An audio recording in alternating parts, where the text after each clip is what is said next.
Hello, good morning. Good morning, ma'am. Good morning. Good morning, ma'am. Good morning, ma'am. Good morning, ma'am.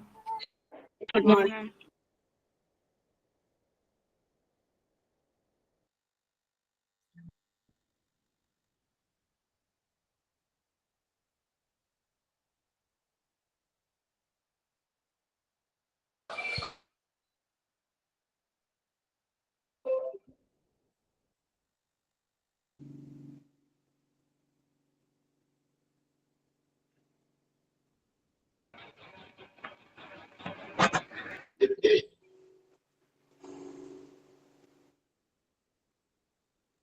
Good morning, ma'am.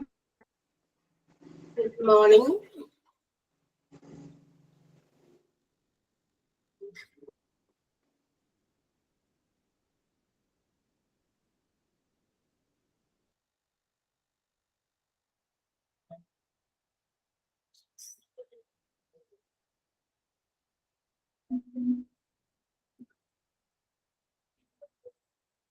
Okay, start ചെയ്യാലോ class അല്ലേ?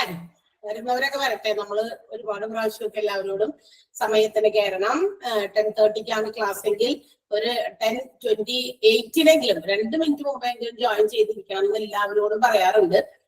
Teachers നേരെ വൈകി വരിക, 1 minute 2 minute വൈകി വരുന്നതല്ല. ഇവിടെ മിക്കവാറും എല്ലാവരും 30-ന് മുമ്പ് ഈ അകത്തേക്ക് ക്ലാസ് റൂമിനകത്തേക്ക് പ്രവേശിക്കുന്നത് കാണാറുള്ളതാണ്. എല്ലാവരും കയറ്റി വിടാറുണ്ട്.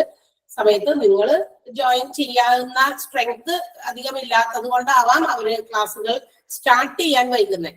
മനസ്സിലായി? ഒരു സ്ട്രെങ്ത് അവർക്ക് അറിയാലോ. ഏകദേശം ഫസ്റ്റ് ക്ലാസ് മുതൽ എത്ര പേര് ലൈവ് ക്ലാസ്സിൽ ഇവിടെ അറ്റൻഡ് ചെയ്യാറുണ്ടെന്ന് അവർക്കറിയാം. അപ്പൊ ആ ഒരു ഇത് അവരുടെ മനസ്സിലുണ്ട്, എത്ര പേരുകളൊക്കെ ഏകദേശം ഓരോ ക്ലാസ്സസിലും ജോയിൻ ചെയ്യുന്നുണ്ടെന്ന്. അപ്പോ അതനുസരിച്ചിട്ടാണ് അവർ ക്ലാസ്സുകൾ സ്റ്റാർട്ട് ചെയ്യാനായിട്ട് ഇത് ഓപ്പൺ ആക്കുക, വീഡിയോ, ക്യാമറ, അതുപോലെ തന്നെ സൗണ്ട് ഒക്കെ. അപ്പൊ അതുകൊണ്ട് അവർ വൈകുന്നത് നിങ്ങൾ വൈകുന്നത് കൊണ്ട് തന്നെയാണ്. അപ്പൊ ഇനി നമുക്ക് ഇങ്ങനെ വൈകിയെടുക്കുന്നത് ഞാൻ അവരോടും പറഞ്ഞിട്ടുണ്ട്. എന്നിട്ട് തുമ്പും പാലും ഇടയിലൊക്കെ കയറിയിട്ട് അതൊക്കെ സംശയം, അതെനിക്ക് കിട്ടിയില്ല, അത് പറഞ്ഞപ്പോ ഞാൻ ജോയിൻ ചെയ്തില്ല, അത് ആരുടെയെങ്കിലും ഫോൾട്ട് ആണോ?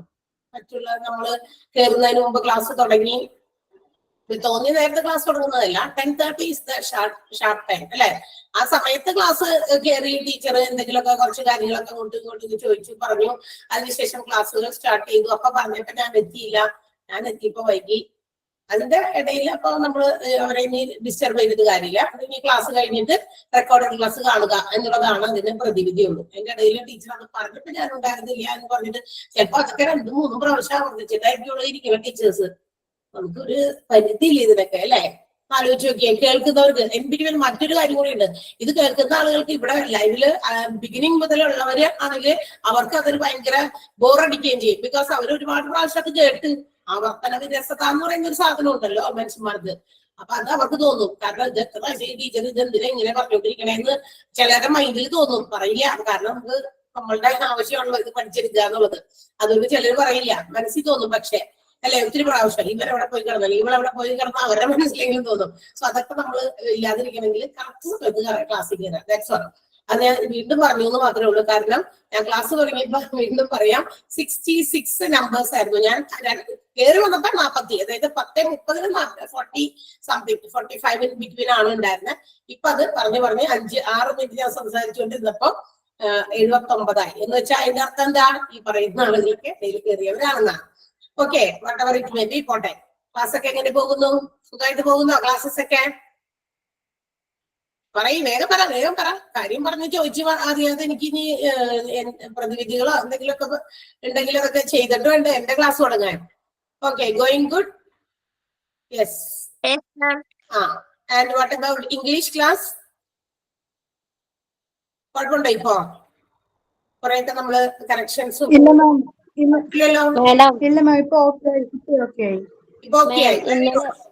നമുക്ക് we have to give a second chance to everyone അല്ലെ? നമ്മൾ എല്ലാവർക്കും ഒരു ചാൻസ് കൊടുക്കണം, നിർബന്ധമാണ്. ഒറ്റയടിക്ക് നമ്മൾ അയ്യോ അവരെന്തായി പറഞ്ഞുകൊണ്ട് പോകണം എന്ന് മനസ്സിലായില്ലോ എന്ന് പറഞ്ഞ് നമ്മൾ ടെൻഷനായിട്ട് കാര്യമില്ല. അതൊക്കെ ചില ആളുകളെയൊക്കെ നമുക്ക് അങ്ങനെ കൊണ്ടുവരും. നമ്മൾ എത്ര മക്കളെ വളർത്തിക്കൊണ്ടുവരുന്നവരാ. അവര് പറഞ്ഞിട്ട് കേട്ടില്ലാന്ന് വെച്ചിട്ട് അവരെ നമ്മൾ വീട്ടിൽ നിന്ന് അടിച്ച് പുറത്താക്കുകയല്ലോ ചെയ്യാം. ആണോ? നമ്മുടെ മക്കളെ കുറിച്ച് ഒന്ന് ചിന്തിച്ചു നോക്കാം. നമ്മൾ ഇത്രയും ചെറിയ നിസ്സാര കാര്യങ്ങൾ അവരോട് പറഞ്ഞിട്ട് അവരതൊന്നും ചിലപ്പോഴൊക്കെ അനുസരിക്കാറില്ല. ചിലപ്പോഴൊക്കെ പിന്നെ അവട്ടെ അതാണ് ഇതാണെന്ന് പറഞ്ഞ് അവർ ഉഴപ്പും. അപ്പൊ അവരെയൊക്കെ നമ്മൾ ഇത് പറഞ്ഞേക്കാത്ത സാധനം ഇതിനെ വേണ്ടാന്ന് പറഞ്ഞ് പുറത്തോട്ട് അടിച്ച് കടികളയോ ഇല്ല. അപ്പൊ നമ്മൾ എന്ത് ചെയ്യും? നമ്മൾ അവരെ അതിലേക്ക് ആക്കി കൊണ്ടുവരണം. We have to give them chances. തീർച്ചയായിട്ടും അവസരങ്ങൾ അവർക്ക് കൊടുക്കേ മതിയാവൂ. So they can improve. പല രീതിയിൽ അവർക്ക് അത് ഇംപ്രൂവ് ചെയ്തെടുക്കാൻ പറ്റും. അവർക്ക് അവരുടേതായ ക്വാളിഫിക്കേഷൻസ് ഉണ്ട് ടീച്ചർക്കായാലും. അപ്പൊ ടീച്ചർക്ക് പക്ഷെ എന്താ പറയാ, ഇപ്പൊ ഈ ഓൺലൈൻ ക്ലാസ്സുകളൊക്കെ തുടങ്ങിയിട്ട് അധികം പ്രചാരത്തിൽ വന്നിട്ട് അധികം നാളൊന്നും ആയിട്ടില്ലല്ലേ, ഇത്രയും പോപ്പുലർ ആയിട്ട് വന്നിട്ട്. So they have their own difficulties. അപ്പൊ അങ്ങനെയുള്ള കാര്യങ്ങൾ മെയിൻറ്റെയിൻ ചെയ്യുന്നതിലോ അല്ലെങ്കിൽ അതൊക്കെ ചെയ്ത് കൊടുക്കുന്നതിലോ ഒക്കെ കുറെ ഒക്കെ എന്താണ് പ്രശ്നങ്ങളൊക്കെ ഉണ്ടായിരിക്കും. അപ്പൊ അതുകൊണ്ട് അതൊക്കെ മാറ്റിയെടുക്കാനൊക്കെ പറ്റും എന്നുള്ളത് നമ്മൾ മനസ്സിലാക്കി. So we gave Har A second chance. അപ്പൊ അവള് പ്രോപ്പറായിട്ട് ചെയ്യുന്നുണ്ട് ടീച്ചർ എന്നാണ് നമുക്ക് മറ്റ് ക്ലാസ്സുകളിൽ നിന്നുള്ള ഫീഡ്ബാക്കും മനസ്സിലായത്. സോ ദാറ്റ് അപ്പൊ നിങ്ങൾ ഹാപ്പിയാണോ? ഹാപ്പിയാണല്ലേ? ആ, എന്താ കുഴപ്പം? പിന്നെ ശരണ്യ മിസ്സിന് പകരം മിസ് വന്നില്ലേ? ശരണ്യ മിസ്സിന് പകരം മിസ് വന്നു. ഓ, ഇന്നലെ ഒരു മിസ്.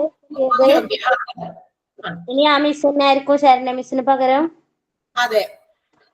ശരണ്യ മിസ്സിന്റെ ക്ലാസ് നല്ല മനസ്സിലായിരുന്നു. അപ്പൊ മിസ്സിനെ മാറ്റിയപ്പോ ഒരു ബുദ്ധിമുട്ടുണ്ട്. കാരണം ഇന്നലെ മിസ് ക്ലാസ് എടുത്തപ്പോ ഇങ്ങനെ വായിച്ചു പോകുക, ഒരു എക്സാമ്പിൾ ഒന്നും പറയാതെ ഒരു ബുദ്ധിമുട്ടുണ്ട്. ഇടക്ക് മിസ്സുമാരിങ്ങനെ മാറ്റിയിട്ട്. അത് മാത്രല്ല മിസ്, നമുക്ക് എല്ലാവർക്കും അത് അങ്ങോട്ട് അക്സെപ്റ്റ് ചെയ്യാൻ പറ്റുന്നില്ല. പിന്നെ റീഡ് ചെയ്ത് പോവുക മാത്രമാണ്. ഒരു മീനിങ് നല്ലൊരു എക്സാമ്പിൾ വെച്ചിട്ട് പറഞ്ഞിരുന്നില്ല. ഇല്ല, PDF-ല് ആരെങ്കിലും ഡൗട്ട് ചോദിച്ചാല് ആരെങ്കിലും ഡൗട്ട് ചോദിച്ചാല് മിസ് 2-3 വട്ടം വായിച്ചാൽ മനസ്സിലാവും എന്നൊക്കെയാണ് പറഞ്ഞത്. ശരണ്യ മിസ് നമുക്ക് സെന്റൻസ് ബൈ സെന്റൻസ് ഒക്കെ പറഞ്ഞു തന്നിരുന്നു. Athira miss Saranya miss class തന്നെ കേട്ട് എഴുതിയപ്പോ നമുക്ക് ഒരു ഐഡിയ വരുന്നുണ്ട്. പക്ഷെ നമുക്ക് അതുപോലെ ഈ മിസ്സിന്റെ ക്ലാസ് ഫോളോ ചെയ്യാൻ പറ്റുന്നില്ല. ശരണ്യ മിസ് അഡീഷണൽ ആയിട്ട് ആള് റെഫർ ചെയ്ത് കുറെ കാര്യങ്ങൾ നമുക്ക് പറഞ്ഞു തരാറുണ്ട്. ബുക്കിലുള്ളതല്ലാതെ നമുക്ക് അഡീഷണൽ ആയിട്ടുള്ള ഇൻഫർമേഷൻസ് തരാറുണ്ട് ഓരോ കാര്യത്തിൽ, ഓരോ ടോപ്പിക് എടുക്കുമ്പോഴും. അതേപോലെ ഒന്ന് പറഞ്ഞിരുന്നെങ്കിൽ കുറച്ചുകൂടി ബെറ്റർ ആയിരിക്കും. നമുക്കൊന്ന് കണക്ട് ചെയ്ത് പഠിക്കാനായിട്ട് പറ്റും.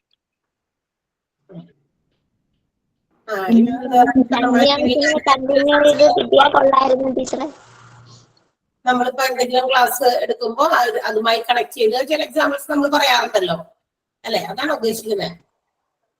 അപ്പൊ മേമും അങ്ങനെ മേമും ക്ലാസ് എടുക്കുമ്പോ എക്സാമ്പിൾസ് പറഞ്ഞിട്ടാണ് ഇതാക്കുന്നത്. അപ്പൊ മേമിന്റെ ക്ലാസ്സും ആതിര മിസ്സിന്റെ ക്ലാസ്സും ശരണ്യ മിസ്സിന്റെ ക്ലാസ് ആയാലും ഞങ്ങൾക്ക് മൈൻഡിക്ക് വേഗം കയറും. അപ്പൊ ഒരു ബുദ്ധിമുട്ടുണ്ട്. ശരണ്യ മിസ്സിന് തന്നെ പറ്റുന്നുണ്ടെങ്കിൽ അത്രയും ബെറ്റർ. ഞാനൊന്ന് ചോദിക്കട്ടെ, എന്താണ് അതിന്റെ അവസ്ഥ? എന്താണ് കുട്ടികൾ അങ്ങനെ പറഞ്ഞതെന്ന് മിസ്സിനോട് കൂടെ ചോദിക്കണമല്ലോ. ചോദിക്കട്ടെ. അതായത് നമ്മളിപ്പോ എന്തെങ്കിലുമൊക്കെ കാര്യങ്ങൾ ക്ലാസ്സിൽ എടുക്കുമ്പോൾ കണക്ട് ചെയ്ത് പറയുമ്പോഴാണ് നിങ്ങൾ കുറച്ചുകൂടി ക്ലിയർ ആകുന്നതെന്നാണ് നിങ്ങൾ പറയുന്നത് എന്ന് എനിക്ക് മനസ്സിലാക്കാൻ സാധിച്ചത്.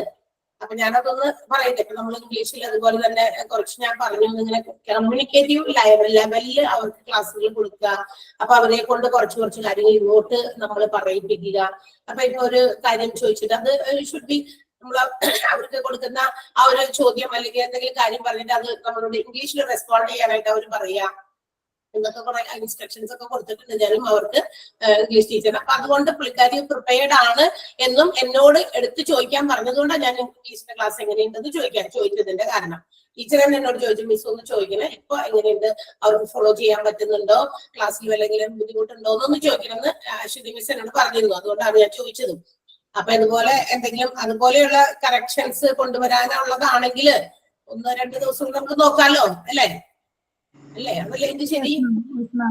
നെക്സ്റ്റ് ക്ലാസ്സിൽ നോക്കിയിട്ട് നമ്മൾ കഴിഞ്ഞ ദിവസം ഇന്നലെ നമ്മൾ പറഞ്ഞിട്ടുണ്ടായിരുന്നു മിസ്സിനോട് എനിക്കൊരു സ്പീഡ് കൂടുതലാണ്, നമുക്ക് എക്സാമ്പിൾസോട് പറഞ്ഞാലേ നമുക്കത് ക്ലിയർ ആവുള്ളൂ, എന്ന് ക്യാച്ച് ചെയ്യാൻ പറ്റുള്ളൂ എന്ന് പറഞ്ഞിട്ടുണ്ട്. അപ്പൊ മാം പറഞ്ഞ് സ്പീഡ് കുറയ്ക്കാൻ നോക്കാം എന്ന് പറഞ്ഞിട്ട്. അപ്പൊ നമുക്ക് ജസ്റ്റ് അടുത്ത നെക്സ്റ്റ് ക്ലാസ്സും കൂടെ എങ്ങനെയാന്ന് നോക്കാം നമുക്ക് മിസ്സിന്. അപ്പൊ നമുക്ക് നോക്കാം. ഞാൻ നോക്കട്ടെ എന്താണ് ഇനി വരാൻ പോകുന്നതെന്ന്. അടുത്ത ക്ലാസ് നിങ്ങൾക്ക് നാളെ ഉണ്ടല്ലോ അല്ലെ? തേഴ്സ്ഡേ ഇല്ലേ? നാളെ ഇല്ലേ ശരണ്യ മിസ്സിന്റെ ക്ലാസ്? അപ്പൊ അവിടെ തന്നെ കയറും. ഓക്കെ, അതിനാ മിസ് തന്നെ കയറും. അപ്പൊ ഞാൻ ഒന്ന് കറക്റ്റ് ചെയ്തേ പുള്ളിക്കാരീനെ. എന്നിട്ട് എന്താന്ന് വെച്ചാൽ ഒന്നുകൂടി നമുക്ക് നോക്കട്ടെ എന്താ കാര്യം എന്നൊക്കെ അറിയണമല്ലോ. ഓക്കെ, സോ ഇത്രയൊക്കെയല്ലേ ഉള്ളൂ. കുറച്ച് സ്പീഡ് കുറച്ചിട്ട് എക്സാംസും കൂടെ ഒന്ന് പറഞ്ഞ് പോകാനൊന്ന് പറഞ്ഞാൽ മതി. സ്പീഡ് കുറയ്ക്കണമെന്ന് പറഞ്ഞോ? പിന്നെ മിസ് ഒരു ഡൗട്ടും കൂടി ഉണ്ട്. ഇന്നലെ നമ്മൾ ഇടയ്ക്ക് ഡൗട്ട് ചോദിച്ചുകൊണ്ടാണ് മാം സ്റ്റോപ്പ് ചെയ്തത്. ഇല്ലെങ്കിൽ ആ ഒരു ഫുൾ ചാപ്റ്റർ പെട്ടെന്ന് തീർക്കുന്ന ആ രീതിയിൽ സ്പീഡിൽ ആ ഒരു ഫ്ലോയിൽ മാം അങ്ങ് പോകും. നമുക്ക് ഡൗട്ട് ഉണ്ടോ, ഇടയ്ക്ക് ഡൗട്ട് ഉണ്ടോ എന്ന് നിർത്തി ചോദിക്കുകയോ അങ്ങനെയൊന്നും ചെയ്യുകയും ചെയ്തില്ലായിരുന്നു. അതായിരുന്നു നമുക്ക് പ്രശ്നം വന്നത്. എക്സ്പ്ലനേഷൻ കുറവായിരുന്നു. ഇങ്ങനെ ക്ലാസ് വെറുതെ നമ്മൾ പഠിച്ച ഒരു പോർഷൻ റിവൈസ് ചെയ്യണ പോലെ ആയിരുന്നു ക്ലാസ് എടുത്തുകൊണ്ട് പോയത്. എക്സ്പ്ലനേഷൻ ഉണ്ടായിരുന്നില്ല അങ്ങനെ പോർഷനെ കുറിച്ച് ഒന്നും ഡീറ്റെയിൽ ആയിട്ട്. വെറുതെ വായിച്ച് അതിന്റെ ഒരു മലയാളം ഇങ്ങനെ പറഞ്ഞ് അങ്ങനെ പോണ പോലെ ആയിരുന്നു. പെട്ടെന്ന് സ്പീഡില് നമ്മളൊന്നാണ് ഓൺലൈനിലാണല്ലോ എല്ലാവരും കൂടുന്നത്, കുഞ്ഞുങ്ങളും കാര്യങ്ങളൊക്കെ ഉണ്ട്. അപ്പൊ റിപ്പീറ്റ് ചെയ്ത് പറയുമ്പോഴാണ് ശരിക്കും പറഞ്ഞാൽ നമുക്കത് ഫോക്കസ് ചെയ്യാൻ പറ്റത്തുള്ളൂ. അപ്പൊ റിപ്പീറ്റേഷൻ ഒട്ടും ഉണ്ടായിരുന്നില്ല, എക്സ്പ്ലനേഷൻ ഉണ്ടായിരുന്നില്ല, പോർഷൻ റിവൈസ് ചെയ്യണ പോലെ ആയിരുന്നു പോയിരുന്നത്. ഓക്കെ, അപ്പൊ നമുക്ക് അതിനുള്ള പരിഹാരം എന്തെങ്കിലും ഉണ്ടോ എന്ന് നോക്കാം. ഓക്കെ, സോ നമുക്ക് ക്ലാസ്സിലേക്ക് കടന്നാലോ? ഓക്കെ, നമ്മൾ എവിടെ വരെയാ പറഞ്ഞു നിർത്തിയത്? പറഞ്ഞോ. Physiology department. ഏത് ഡിപ്പാർട്ട്മെന്റാ? Cardiology department. അനസ്തേഷ്യോളജി. അത് തന്നെ. അനസ്തേഷ്യോളജി വരെ പറഞ്ഞു. അനസ്തേഷ്യോളജി ഫുൾ കംപ്ലീറ്റ് ചെയ്തതാണ് ഞാൻ പോയത്. 3 areas ഓഫ് അനസ്തേഷ്യോളജി ഉണ്ടെന്ന് അല്ലെ? General anaesthesia, local anaesthesia and എന്താ പറയാ റീജിയണൽ അനസ്തേഷ്യ. ഇതൊക്കെ വരെ പറഞ്ഞു നിർത്തിയതാ പോയത്. നോട്ട് തന്നിട്ടുണ്ടോ ഇതിന്റെയൊക്കെ? കാർഡിയോളജിയുടെ അതായത് ഇതിനകത്തില്ല കേട്ടോ, കാർഡിയോളജിയുടെ പേസ് മേക്കർ വരെ തന്നിട്ടുണ്ട്. അത്രേ ഉള്ളൂ. കാർഡിയോളജിയിലെ പേസ് മേക്കർ വരെയാണ് നമുക്ക് ഉള്ളത്. സോ നമുക്ക് ഇനി ബാക്കി ഭാഗത്തേക്ക് കടക്കാം. അനസ്തേഷ്യോളജിയിൽ ഞാൻ ഓൾമിട്ട് കൊടുത്തേ. ഇനി നമ്മൾക്ക് അനസ്തേഷ്യോളജിയിൽ സെപ്പറേറ്റ് ഒന്നും എഴുതാനില്ല. നോട്ട്സ് ഇവിടെ നിങ്ങൾക്ക് കിടക്കുന്നത് തന്നെയാണ്. വളരെ സിമ്പിൾ നോട്ടായിട്ടാണ് കിടത്തേക്കണത് അല്ലെ? അപ്പൊ കാർഡിയോളജി നമ്മൾ കണ്ടു. അനസ്തേഷ്യോളജി, കാർഡിയോളജി ഇത്തിരി വൈഡ് എന്താ പറയാ, നവഡേയ്സ് നമ്മൾ ഏറ്റവും കൂടുതൽ ഫേസ് ചെയ്യുന്ന പല ഡിസീസസും is related to our heart അല്ലെ? ഹാർട്ടുമായി ബന്ധപ്പെട്ട കുറെ രോഗങ്ങളാണ് ഇന്ന് കൂടുതലും നമുക്ക് ഉള്ളത്. അപ്പൊ അതുകൊണ്ട് തന്നെ അതിനകത്തൊരു കുറച്ച് വൈഡ് റേഞ്ച് കവർ ചെയ്യുന്നുണ്ട്. Inpatient and out patient services ഈ പറയുന്ന കാർഡിയോളജിയിൽ ഡിസോർഡേഴ്സ് ഓഫ് ഹാർട്ടിന് പ്രൊവൈഡ് ചെയ്യുന്നുണ്ടെന്നും അതിനു വേണ്ടിയിട്ട് അതിന് ഏറ്റവും പ്രധാനപ്പെട്ട ഒരു major area of heart diseases is covered which is known as coronary artery disease അല്ലെ? ഏറ്റവും വൈഡ് ഏരിയ ഓഫ് ഹാർട്ട് ഡിസീസസിന്റെ ഒരു ഇതാണ് കൊറോണറി ആർട്ടറി ഡിസീസ് എന്നും അതിന്റെ ഒരു എക്സാമ്പിൾ ആണ് നമ്മൾ ആൻജൈന എന്നും. വാട്ട് ഈസ് ആൻജൈന എന്ന് നമ്മൾ പറഞ്ഞു അല്ലെ? It is a severe pain on the part of our chest which is often spreading to our arms, shoulders and neck അല്ലെ? നമ്മുടെ ചെസ്റ്റിന്റെ ഭാഗത്തുണ്ടാകുന്ന ഒരു വേദനയാണ്. അത് പതുക്കെ ഇങ്ങനെ നമ്മുടെ നെക്സിലേക്കും അതുപോലെ തന്നെ ഷോൾഡർ ആംസിലേക്കും ഒക്കെ സ്പ്രെഡ് ചെയ്ത് ഇങ്ങനെ പതുക്കെ അങ്ങനെ ആ വേദന സ്പ്രെഡ് ചെയ്യുന്നുണ്ടോ എന്നുള്ള ഒരു ഫീലിംഗ് നമ്മൾ മനസ്സിലാക്കണം. ഉണ്ടെങ്കിൽ തീർച്ചയായിട്ടും വി ഹാവ് ടു കൺസൾട്ട്. അത് പെട്ടെന്ന് തന്നെ നമ്മളൊരു കൺസൾട്ടേഷൻ അത്യാവശ്യമായിട്ട് എടുക്കേണ്ടി വരും. അല്ലെങ്കിൽ അതൊക്കെ may be a symptom of our എന്താ പറയാ ഹാർട്ട് അറ്റാക്കിലേക്ക് വരാനുള്ള സാധ്യത. കൊറോണറി ആർട്ടറി ഡിസീസസ് ആണത്. അപ്പൊ ഹാർട്ടിൽ ഇതുപോലെയുള്ള നമ്മുടെ ബ്ലഡ് ഒക്കെ പമ്പ് ചെയ്യുന്ന ആ ഒരു ഫംഗ്ഷൻ, ആ ഒരു ഫംഗ്ഷനിൽ എന്തെങ്കിലും തരത്തിലുള്ള അപാകതകൾ വരുന്നത് കൊണ്ടാണ് ഇങ്ങനെ ഒരു പെയിൻ അനുഭവപ്പെടുന്നത്. അതായത് അത് എന്തെങ്കിലും ഒരു സാധനം സ്മൂത്ത് ആയിട്ട് ഫ്ലോ ചെയ്യുന്ന സ്ഥലത്ത് അതിനെ ബ്ലോക്ക് ചെയ്യുന്ന എന്തെങ്കിലും തരത്തിലുള്ള സാധനങ്ങൾ ഉള്ളത് കൊണ്ട് അതിന് പോവാൻ ഇത്ര വിഷമം വരും. ഏതിന്? ഈ ബ്ലഡിന് അങ്ങനെ സർക്കുലേറ്റ് ചെയ്യാനുള്ള ആ ഒരു ബുദ്ധിമുട്ട്, ട്രബിൾ, ഒരു ബുദ്ധിമുട്ട് അവിടെ ഫീൽ ചെയ്യും. അങ്ങനെ വരുമ്പോൾ അത് നമുക്കൊരു പെയിൻഫുൾ ഒരു രീതിയിൽ നമുക്ക് അതിന്റെ ഒരു സിംറ്റം നമുക്ക് അനുഭവപ്പെടുന്നത് അത് ആ പെയിൻ ആയിട്ടാണ്. അല്ലാണ്ട് ഇത് വേദന വരുമ്പോ അപ്പൊ തന്നെ നമ്മൾ ഹാർട്ട് അറ്റാക്ക് ആണെന്ന് വിചാരിക്കേണ്ട ആവശ്യമില്ല. എല്ലാം തന്നെ അങ്ങനെ ആവണമെന്നില്ല. ഇതിങ്ങനെ ഇത്രയും ആ ഒരു സ്പ്രെഡ് ചെയ്ത് ഇങ്ങനെ നമ്മുടെ ഷോൾഡേഴ്സിലേക്കോ അല്ലെങ്കിൽ നെക്കിലേക്കോ ഒക്കെ സ്പ്രെഡ് ചെയ്യുന്നത് പോലെ നിങ്ങൾക്ക് ഫീൽ ചെയ്യുന്നുണ്ടെങ്കിൽ മാത്രം, അതിങ്ങനെ ഇടയ്ക്ക് വരുന്നുണ്ടെങ്കിൽ അത് കൺസൾട്ടേഷൻ കൊടുക്കുക. അതുപോലെ തന്നെ അവർ പറയുന്ന രീതിയിൽ അപ്പൊ ചിലപ്പോൾ അവർ ടെസ്റ്റ് ചെയ്ത് നോക്കും. എക്കോയോ അങ്ങനെയുള്ള കാര്യങ്ങളൊക്കെ ഉണ്ട്, ടെസ്റ്റുകളൊക്കെ ഉണ്ട്. അതൊക്കെ എടുത്ത് നോക്കുമ്പോൾ they can find where if there is any block, ഇതുപോലെയുള്ള ബ്ലോക്സ് ഒക്കെ ഉണ്ടോ എന്നൊക്കെ. ഈ ബ്ലോക്കിംഗ് എന്ന് പറയുന്നത് നമ്മുടെ ബ്ലഡിന് പോകാനുള്ള വഴിയെ തടഞ്ഞു നിർത്തുന്നതാണ്. അപ്പൊ അതിന് എന്താ പറയാ കാരണമാകുന്ന കാര്യങ്ങൾ എന്ന് പറയുന്നത് പ്ലാക്സ്, കൊളസ്ട്രോൾ പ്ലാക്ക് ആണെന്ന് നമ്മൾ പറഞ്ഞു. ആ കൊളസ്ട്രോൾ പ്ലാക്സിനെ റിമൂവ് ചെയ്ത് ആ പാസേജ്, ആ പാത്ത് വേ ക്ലിയർ ആക്കി കൊടുക്കുക എന്നുള്ളതിന് കൊറോണറി ആർട്ടറി ബൈപ്പാസ് ഗ്രാഫ്റ്റിംഗ് എന്ന് പറയുന്ന സർജറിയാണ് നമ്മൾ ഉപയോഗിക്കുന്നതെന്നും പറഞ്ഞു. പിന്നെ മാത്രമല്ല ഹാർട്ട് സംബന്ധമായതും വാൽവ് സംബന്ധമായിട്ടുള്ള ഒരുപാട് സർജറീസും are also provided in this cardiology department എന്നൊക്കെ നമ്മൾ പറഞ്ഞു അല്ലെ. പിന്നെ നമ്മൾ പറഞ്ഞത് മയോകാർഡിയൽ ഇൻഫാക്ഷൻ ഇവിടെയാണ് ട്രീറ്റ് ചെയ്യപ്പെടുന്നത്, which is called heart attack അല്ലെ. മയോകാർഡിയൽ ഇൻഫാക്ഷൻ MI എന്ന് പറയുന്നതിന് മറ്റൊരു പേരാണ് ഹാർട്ട് അറ്റാക്ക് എന്ന് ഇപ്പൊ നമ്മൾ പറഞ്ഞു കഴിഞ്ഞു. അനസ്തേഷ്യോളജി വരെയാണ് നമ്മൾ പറഞ്ഞു തീർന്നത്. നിങ്ങളൊന്ന് അവിടെ വരെ എത്തിക്കാൻ വേണ്ടിയിട്ടാ. So we are moving to the next department. അടുത്ത ഡിപ്പാർട്ട്മെന്റിലേക്ക് പോയാലോ? ഓക്കെ ആണോ എല്ലാവരും? എത്തിയാ എല്ലാവരും? എന്റെ ഒപ്പം എത്തിയാ? ഓടി എല്ലാവരും എത്തിയോ? നിങ്ങളതൊന്നും ഇങ്ങോട്ട് കണക്ട് ചെയ്ത്, കാരണം വൺസിന്റെ വീക്ക് നമുക്ക് ക്ലാസ് ഉള്ളൂ. എല്ലാവരും ഇങ്ങനെ എന്റെ ഒപ്പം എത്താൻ വേണ്ടിയിട്ടാ ഇങ്ങനെ കിടന്ന് പണ്ടത്തൊക്കെ ഇങ്ങനെ പുരാണം പറഞ്ഞുകൊണ്ടിരിക്കുന്നത്. എന്റെ ഒന്നും എനിക്ക് ആവശ്യമില്ലല്ലോ ടീച്ചറെ ഇപ്പൊ ചിലര് വിചാരിക്കുന്നുണ്ട്. പക്ഷെ നമ്മൾ അവിടെ കുറച്ച് ഒരു വീക്ക്, കറക്റ്റ് ഒരു വീക്ക് കഴിഞ്ഞിട്ടാണ് പിന്നെ നമ്മൾ തമ്മിൽ കാണുന്നത്. അതുകൊണ്ടാണ് ഞാൻ അവിടേക്ക് നിങ്ങളെ എത്തിക്കാൻ വേണ്ടിയിട്ട് ഒന്ന് ബാക്കിലേക്ക് പോകുന്നതെന്ന് ഓർക്കുക. അപ്പൊ അനസ്തേഷ്യോളജി വരെ എടുത്തുകൂട്ടാ. ആരോ കാർഡിയോളജി വരെ എടുത്തു എന്ന് പറഞ്ഞു. അനസ്തേഷ്യോളജി പറയുന്നതിന് മുമ്പ് ഇറങ്ങി പോയോന്നാവോ? I think so.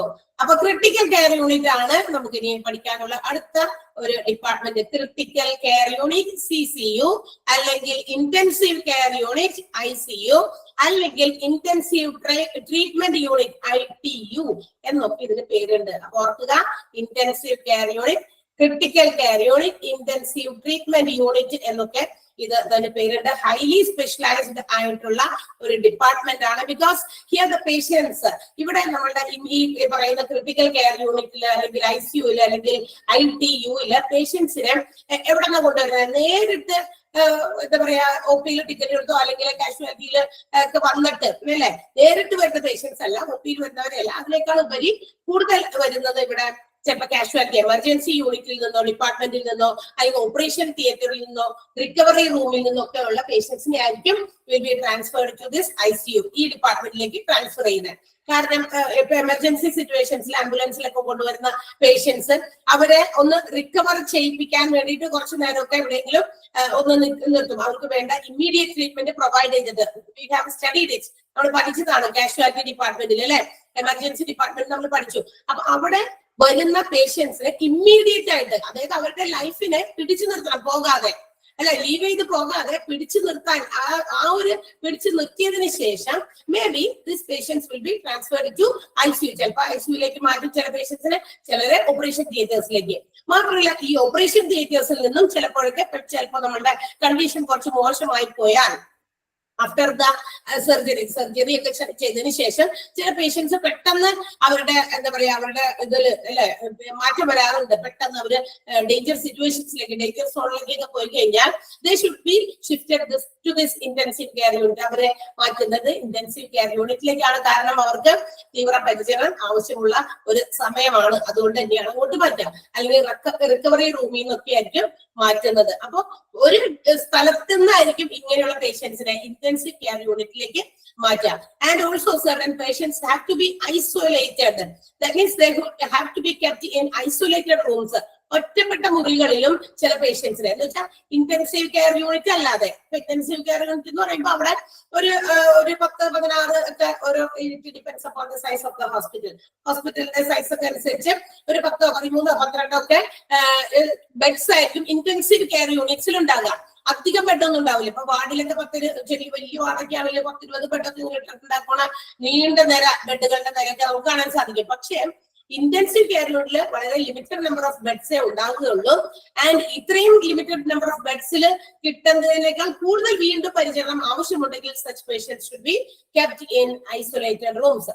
അങ്ങനെയുള്ള പേഷ്യൻസിന് കുറച്ചുകൂടി കൂടുതൽ കെയർ, കുറച്ച് കൂടുതൽ സ്പെഷ്യൽ കെയർ കൊടുക്കണമെന്നുണ്ടെങ്കിൽ അവരെ ഒറ്റപ്പെട്ട മുറിയിലേക്ക് മാറ്റുന്നു. മറ്റുള്ളവരുമായിട്ട് മിങ്കിൾ ചെയ്യാതെ, അല്ലെങ്കിൽ അവർക്ക് കുറച്ച് കൂടുതൽ കെയർ കൊടുക്കാൻ വേണ്ടിയിട്ടാണ് അങ്ങനെ ചില മെഡിക്കൽ ട്രീറ്റ്മെന്റിന് വേണ്ടിയിട്ട് ചില പേഷ്യൻസിനെ അങ്ങോട്ടേക്ക് മാറ്റുക. അപ്പൊ ICU എന്ന് പറയുന്നത് തീവ്ര പരിചരണ വിഭാഗമാണ്. ഇവിടെ special care should be given to the പേഷ്യൻസിന് അവിടെ നിൽക്കുന്ന നഴ്സസും ആരൊക്കെയാണോ ഐസിയുല് നഴ്സ് മാത്രമല്ല ഉണ്ടാകുക, സ്പെഷ്യലൈസ്ഡ് ഡോക്ടേഴ്സ് ഉണ്ടായിരിക്കണം. അതായത് അവിടെ കിടക്കുന്ന രോഗികൾ എന്ത് റിലേറ്റഡ് ആയിട്ടുള്ള ഡിസീസ് ആണോ ആയിട്ടാണ് കിടക്കുന്നത് അതിന് എന്താ പറയാ ചികിത്സിക്കാൻ വേണ്ട സ്പെഷ്യലൈസ്ഡ് ഡോക്ടർ ഉണ്ടായിരിക്കണം, ഡയറ്റീഷ്യൻസ് ഉണ്ടായിരിക്കണം, ആൻഡ് ഓൾസോ ഫിസിയോതെറാപ്പിസ്റ്റുകൾ ഉണ്ടായിരിക്കണം. ചിലപ്പോൾ അവരുടെ ആ ട്രീറ്റ്മെന്റിന്റെ ഭാഗമായിട്ട് ചിലപ്പോൾ ഫിസിയോതെറാപ്പിയും പ്രൊവൈഡ് ചെയ്യേണ്ടി വരും. സോ ഫിസിയോതെറാപ്പിസ്റ്റുകളും അവിടെ ഉണ്ടായിരിക്കണം. ഫിസിയോതെറാപ്പിസ്റ്റുകൾ പ്രൊവൈഡ് ചെയ്യാറില്ല, അവർക്ക് അതുമായി ബന്ധപ്പെട്ട ഏതെങ്കിലും തരത്തിലുള്ള ചികിത്സകൾ അനിവാര്യമാണോ നെസസറി ആണോ എന്നൊക്കെ പറഞ്ഞു കൊടുത്ത് അങ്ങനെയാണെങ്കിൽ ഷിഫ്റ്റഡ് അങ്ങോട്ടേക്ക് മാറ്റണം ഫിസിയോതെറാപ്പി ഒക്കെ കൊടുക്കാൻ വേണ്ടിയിട്ട്. അപ്പൊ ഇതൊക്കെ പ്രൊവൈഡ് ചെയ്യാൻ വേണ്ടത്ര എക്യുപ്ഡ് ആയിട്ടുള്ള സ്പെഷ്യലൈസ്ഡ് ഡോക്ടേഴ്സ് ഉണ്ടായിരിക്കണം, നഴ്സസ് ഉണ്ടായിരിക്കണം, ആൻഡ് ഫിസിയോതെറാപ്പിസ്റ്റ് ഉണ്ടായിരിക്കണം, dietitians, so that the patients what type of food should be provided to them.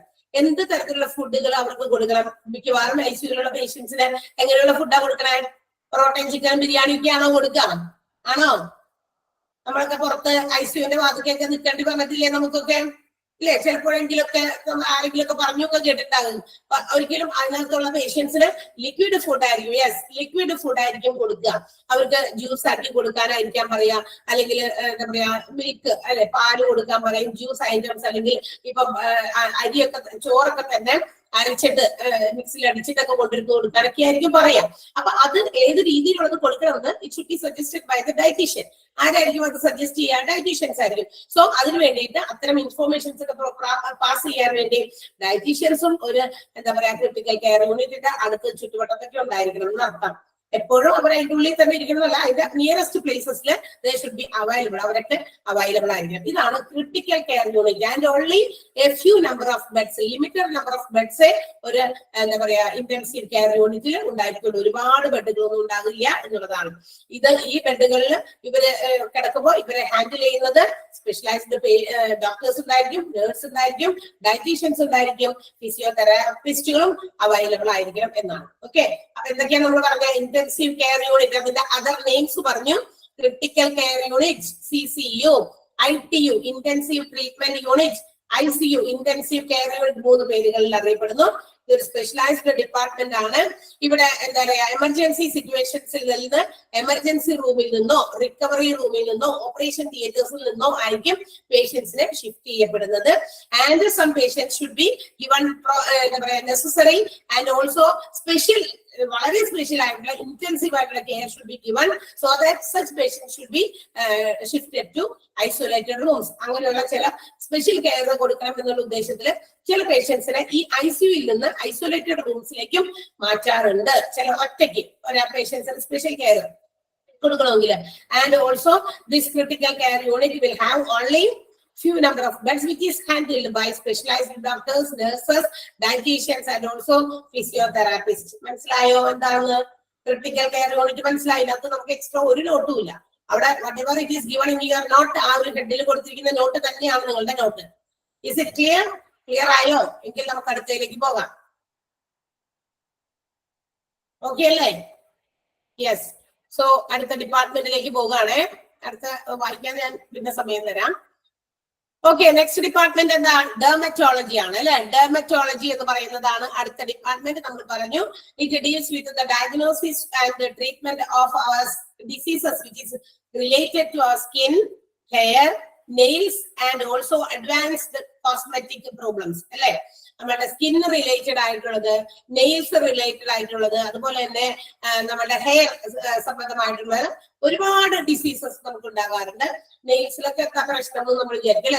ചില ആളുകളുടെ നഖത്തിലൊക്കെ പെട്ടെന്ന് എന്തെങ്കിലുമൊക്കെ ഇൻഫെക്ഷൻസ് വരാറുണ്ട്. അത് ചിലരിൽ അതങ്ങനെ ഇടയ്ക്കിടയ്ക്ക് വന്നുകൊണ്ടിരിക്കും, അവർ ഡിസ്റ്റർബ് ചെയ്തുകൊണ്ടിരിക്കും. ചിലപ്പോൾ കാലിന്റെ നഖങ്ങളിലാകാം, അല്ലെങ്കിൽ വിരലിന്റെ നഖങ്ങൾ, കൈയുടെ വിരലുകളിലെ നഖങ്ങളിലൊക്കെ ആകാം. പിന്നെ അതുപോലെ തന്നെ ഇതിന്റെ കളർ ചേഞ്ചസ്, നഖത്തിന് ചില കളർ ചേഞ്ചസ് ചിലവരിലൊക്കെ കാണാറുണ്ട്. സോ ദീസ് പ്രോബ്ലംസ് ഇതൊക്കെ ചിലപ്പോൾ ചില എന്തെങ്കിലും കുറവുകൾ കൊണ്ടോ മറ്റൊക്കെ ആയിരിക്കാം, ഡെഫിഷ്യൻസി കൊണ്ട് ഉണ്ടാകുന്നതാകാം. So we have to consult in this dermatology. അതുപോലെ ഹെയർ പ്രോബ്ലംസ് ഇന്ന് ഭയങ്കര ഇഷ്യൂ ആണ് ആളുകൾക്ക് അല്ലെ. എല്ലാവരും പറയാം ദൂരം മുടിയാ കൊല്ലിയോളൂ, എനിക്ക് ദൂരം മുടിയായിരുന്നു പണ്ട് അല്ലെ എന്നൊക്കെ അങ്ങോട്ടും ഇങ്ങോട്ടൊക്കെ പറയും. നമ്മൾ അങ്ങോട്ടും ഇങ്ങോട്ടൊക്കെ എന്തെങ്കിലും പറയണമല്ലോ, സ്ത്രീകൾ പ്രത്യേകിച്ചും. ഇപ്പൊ പ്രത്യേകിച്ചല്ല, സ്ത്രീകളെക്കാൾ കൂടുതൽ ഹെയറിന് കൊടുക്കുന്നത് ആരെന്നറിയോ? പുരുഷന്മാരാ, അത് ആൺകുട്ടികൾ. ഐ മീൻ ഒരു എന്താ പറയാ ടീൻ ഏജിലുള്ള കുട്ടികളാണ്. അവർക്ക് ഭയങ്കര ടെൻസ്ഡ് ആണ്. അവരുടെ മുടി ഒരെണ്ണമൊക്കെ കുറച്ച് ഒരു മുടി പോയി, എന്നിട്ട് അത് എഴുതും എത്ര എണ്ണം പോയിട്ടുണ്ട്, എവിടെയെങ്കിലൊക്കെ കിടന്നു കഴിഞ്ഞിട്ട് എഴുന്നേൽക്കുമ്പോ എത്ര മുടി പോയിട്ടുണ്ടെന്ന് അവരെഴുതും.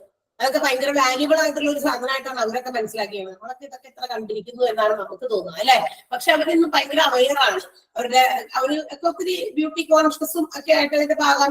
പിന്നെ നമ്മളെക്കാൾ കൂടുതൽ കെയർ കൊടുക്കുന്നത് ഹെയറിന് ഈ ഒരു എന്താ പറയാ ആൺകുട്ടികൾ പുരുഷന്മാര് കുറച്ച് കൂടുതൽ കെയർ കൊടുക്കുന്നുണ്ട്. കാരണം അവരുടെ മുടിയൊക്കെ ചിലരുടെ മുടിയൊക്കെ കണ്ടാൽ നമുക്ക് മനസ്സിലാവില്ല എത്ര ഭംഗിയിൽ അവർ സൂക്ഷിച്ചേക്കണം. നമ്മളൊക്കെ നല്ല ലെങ്തി ആയിട്ടുള്ള മുടികളുള്ളവരുണ്ട്, ഭയങ്കര ചുരുണ്ട്. നേരത്തെ ഇങ്ങനെ മറ്റേ ഇതുപോലെയൊക്കെ ഇങ്ങനെ പൊക്കിയൊക്കെ വെച്ചിരുന്നു. ഇപ്പൊ കുറച്ചൊക്കെ അത് കുറഞ്ഞിട്ടുണ്ട്. ഒരു ഇടയ്ക്ക് ഒരു കുറച്ചുകൂടി മുമ്പിലുള്ള ഒരു കുറച്ച് വർഷങ്ങൾക്ക് മുമ്പ് നമ്മൾ നോക്കിക്കഴിഞ്ഞാൽ ഇങ്ങനെ കിരീടം വെച്ച പോലെ പോലെയൊക്കെ എനിക്ക് മുടിയൊക്കെ ഇങ്ങനെ പൊങ്ങിയൊക്കെ. ഇപ്പൊ അത് കുറച്ച് കുറഞ്ഞിട്ടുണ്ട്. ഇപ്പൊ താഴോട്ടിടുകയാണ്, കുറച്ച് സ്ട്രെയിറ്റൻ ചെയ്തൊക്കെ അത് കെയർ ഒക്കെ കൊടുത്തിട്ട്. അപ്പൊ ഇതൊക്കെ ഒന്ന് പ്രോബ്ലംസ് ആണ്. അപ്പൊ ഇങ്ങനെയുള്ള പൊഴിച്ചിലുകള് അല്ലെങ്കിൽ ചിലർക്കുണ്ട് ഈ തലയുടെ ആ ഭാഗത്തുനിന്ന് ഇങ്ങനെ വട്ടത്തിൽ തന്നെ ഒരു എന്താ പറയാ അങ്ങനെ കൂടെ ചെത്തിയെടുത്തതുപോലെയൊക്കെ. അതൊക്കെ ചില ഡിസീസസ് ആണ്. അതൊക്കെ എന്തെങ്കിലും ഡെഫിഷ്യൻസി കൊണ്ട് ഉണ്ടാകുന്നതാണ്.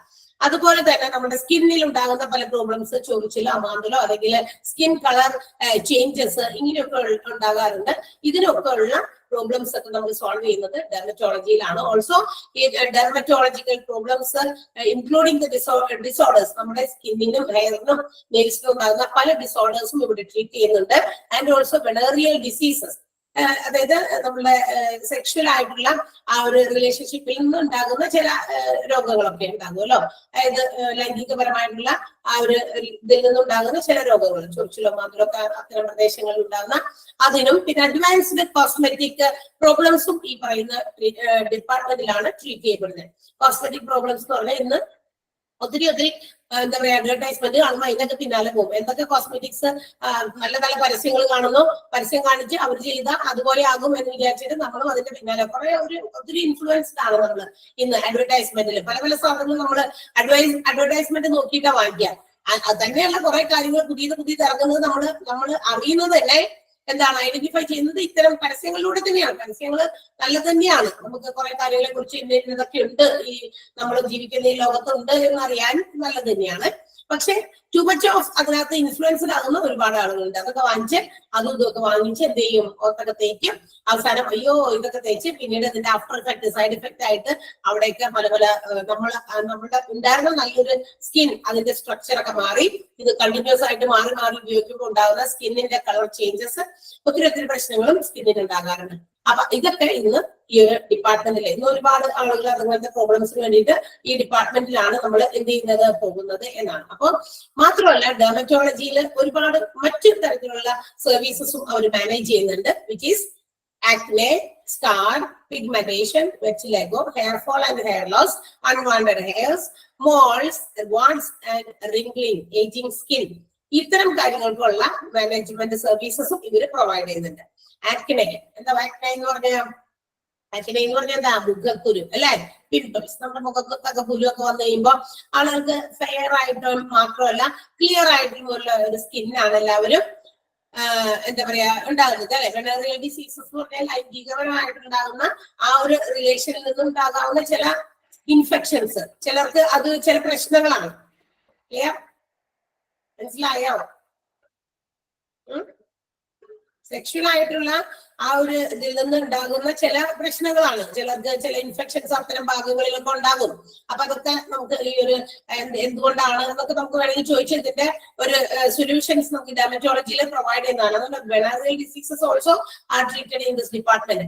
അപ്പൊ ആക്നെ മുഖക്കുരുവാണ്. സ്കാർ എന്ന് പറഞ്ഞാൽ എന്താ, ഈ വെല്ലോട്ടൊക്കെ ഇടിഞ്ഞുമ്പോഴൊക്കെ വീണ് പണ്ടൊക്കെ എന്നിട്ട് സ്റ്റിച്ചൊക്കെ ഇട്ട് അതൊക്കെ വല്ല ഫേസിലൊക്കെ ആണെങ്കിൽ അത് പോയില്ലെങ്കിൽ നമുക്ക് ഭയങ്കര പ്രശ്നമാണ്.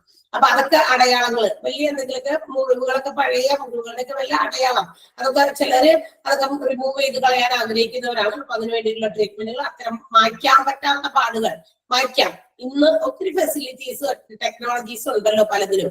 അപ്പൊ അതുകൊണ്ട് തന്നെ നമുക്ക് മായ്ക്കാൻ പറ്റും. പണ്ടെങ്കിലും ഇപ്പൊ പൊള്ളലൊക്കെ വന്നു കഴിഞ്ഞിട്ടുണ്ടെങ്കിൽ ആ പൊള്ളിയ ഭാഗമൊക്കെ എന്താ പറയാ ഭയങ്കര വലിയൊരു എന്തെങ്കിലും ഒരു മാർക്കായിട്ട് അവിടെ കിടക്കും അല്ലെ, ഒരു അടയാളം പോലെ കിടക്കാറുണ്ട്.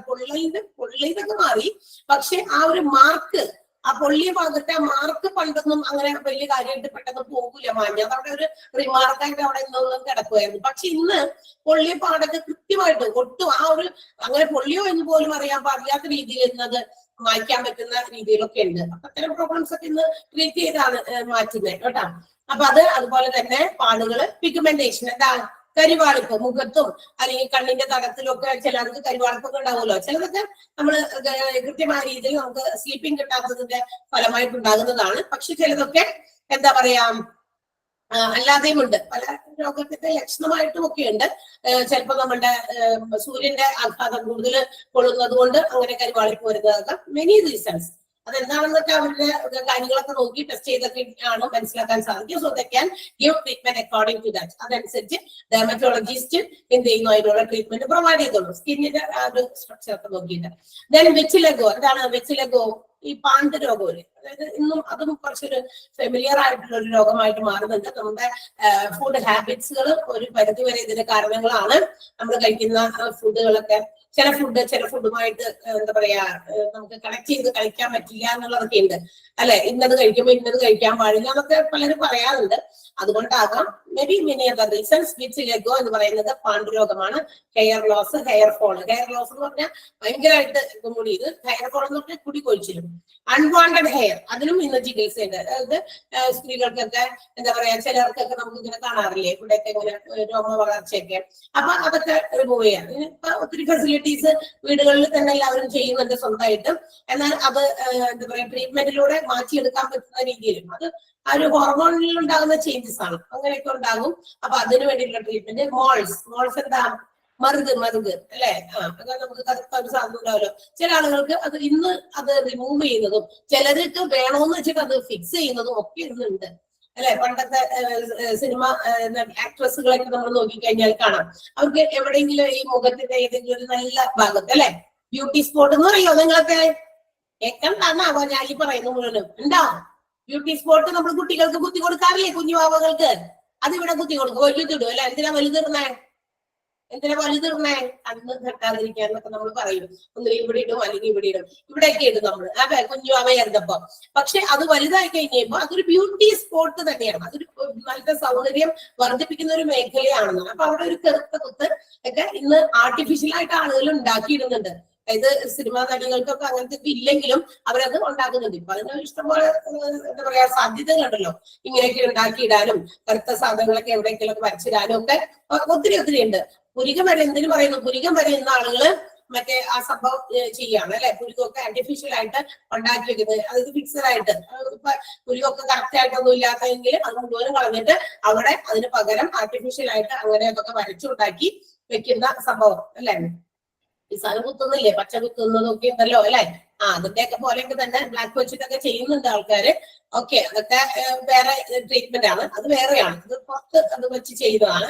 ഡെർമറ്റോളജിയിൽ നമുക്ക് ഈ മോൾസ് ഒക്കെ വേണ്ടാത്തതുണ്ടെങ്കിൽ നമുക്ക് അതൊക്കെ റിമൂവ് ചെയ്യാം എന്നുള്ള ഓപ്പർച്യൂണിറ്റി ഒക്കെ ഉള്ള ഡിപ്പാർട്ട്മെന്റ് ആണ്. വാട്സ് എന്താണ്? വാട്സ് അരിമ്പാറ, അതും ഇതുപോലെ തന്നെ മറ്റൊരു സാധനമാണ്.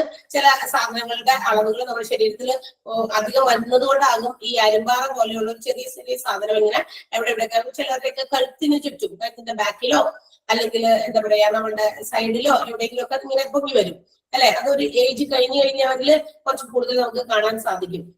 അതുപോലെയുള്ള ചില എന്തെങ്കിലും അൺവാണ്ടഡായിട്ടുള്ള സാധനം നമ്മുടെ ശരീരത്തിൽ കുറെ ഉള്ളത് കൊണ്ടാണ്. അപ്പൊ അതിന്റെ ഒരു ലക്ഷണം എന്നതുപോലെ ഇങ്ങനത്തെ സാധനം വരും. അത് വേണമെങ്കിൽ റിമൂവ് ചെയ്യുന്നതുകൊണ്ട് റിങ്കിളിങ് ആൻഡ് ഏജിങ് സ്കിൻ എന്താ? ചുളിവുകൾ വീണ പ്രായാധിക്യത്തോണ്ടുണ്ടാകുന്ന നമ്മുടെ സ്കിന്നിന്റെ സ്ട്രക്ചർ ഒക്കെ മാറ്റാനും ഡെർമറ്റോളജിയിൽ ഇന്ന് എന്തുണ്ട്? ടെക്നോളജികൾ ഉണ്ട്.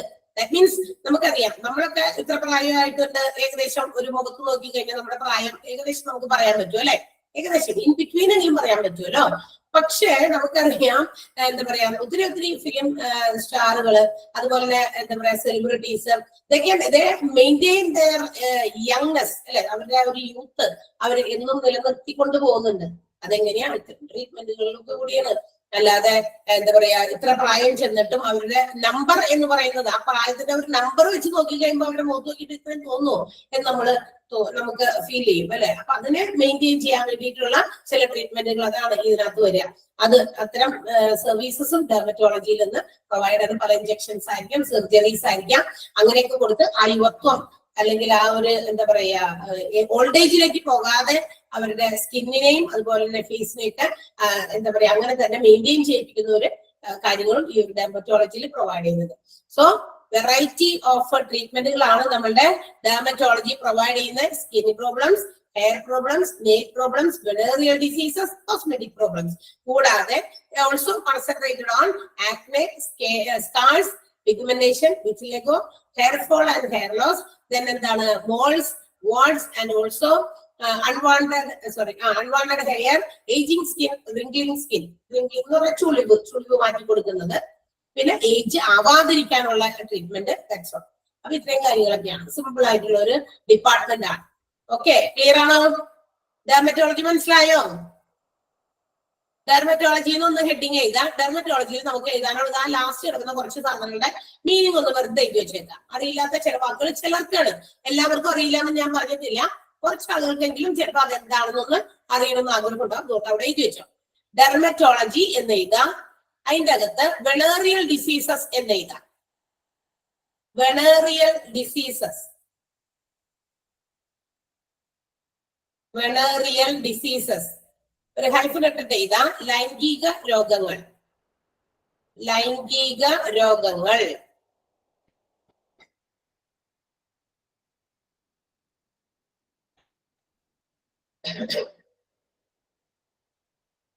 വെനേറിയൽ ഡിസീസസ്, ലൈംഗിക രോഗങ്ങൾ. ഓക്കെ, എഴുതിയോ?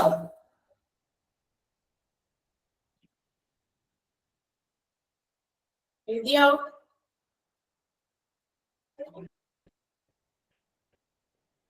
ആൻസർ ആൻസർ ഉണ്ടോ? Okay, next one acne. Acne എന്ന് എഴുതാട്ടെ, ACNE, ആക്നെ, മുഖക്കുരു. അതിന്റെ മലയാളം വേർഡ്സ് ഒന്ന് എഴുതി വെച്ചേക്കാം, നിങ്ങൾക്ക് വായിക്കുമ്പോ പെട്ടെന്ന് മനസ്സിലാവും. മുഖക്കുരു. സ്കാർ, SCAR, സ്കാർ, അടയാളം, പാട്. മറ്റേ പാടല്ല, കഷ്ടപ്പാട്, അങ്ങനെ അതല്ല ഉദ്ദേശം. പാടുകളില്ലേ പറയാം, അടയാളം എന്നൊക്കെ ഞങ്ങളൊക്കെ അങ്ങനെയൊക്കെ പറയും. നിങ്ങൾ എന്താ പറയുന്നത്? നമ്മളിങ്ങനെ എവിടെയെങ്കിലൊക്കെ മുറിവുകളൊക്കെ വന്നിട്ട് മായാതെ നിൽക്കുന്ന ആ പാട്. നീ ഇത് പറഞ്ഞിട്ട് വല്ല കഷ്ടപ്പാടുണ്ടെങ്കിൽ ഡെർമറ്റോളജിയിൽ ചെന്നിട്ട് പാടും വെച്ച് കൊടുക്കുന്നു പറയരുതേ. സ്കാർസ്, അടയാളം, പാട്. ഓക്കെ, പിഗ്മെന്റേഷൻ, കരുവാളിപ്പ്. Pigmentation, കരുവാളിപ്പ്.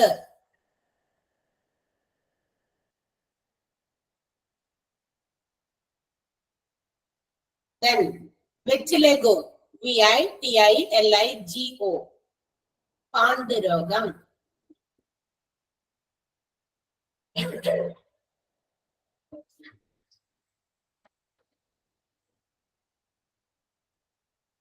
Moles, MOLES, moles.